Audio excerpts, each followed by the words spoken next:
വെളുപ്പിൽ 3:45 ചായക്കട തപ്പി നടക്കുകയാണ്. മാനവീട്ടിൽ നമ്മൾ നടക്കാൻ തുടങ്ങിയാണ്. മരുവക്കാട് പോയി, വെള്ളയമ്പലം പോയി, ശാസ്താമംഗലം പോയി, ഇതാ തിരിച്ച് മ്യൂസിയത്തിൽ അങ്ങോട്ട് പോകും. ഈ കട കുറച്ചും കടയെങ്കിലും ഉണ്ടായിരുന്നു, ആ കടയും പൂട്ടിയിട്ട് പോയി.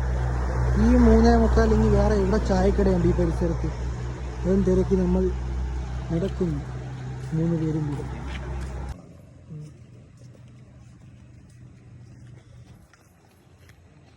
ഞാനും അതേപോലെ നടന്നു പോവുകയാണ്. 3:45 ഒറ്റ മനുഷ്യരില്ല. ചായക്കട തിരഞ്ഞ് നമ്മളിതാ അലയുന്നു ഗൈസ്. അങ്ങനെ നമ്മൾ ചായക്കട കണ്ടുപിടിച്ച് എല്ലായിടത്തും അല്ലെങ്കിൽ തിറ്റി. ഇതെവിടെയായിരുന്നു? പട്ടത്ത് വന്ന് ചായ കിട്ടി. കൊള്ളാം, ചൂട് ചായ, സ്ട്രോങ് ചായ വെളുപ്പിൽ 4 മണിക്ക് കിട്ടി ഗൈസ്. ചായ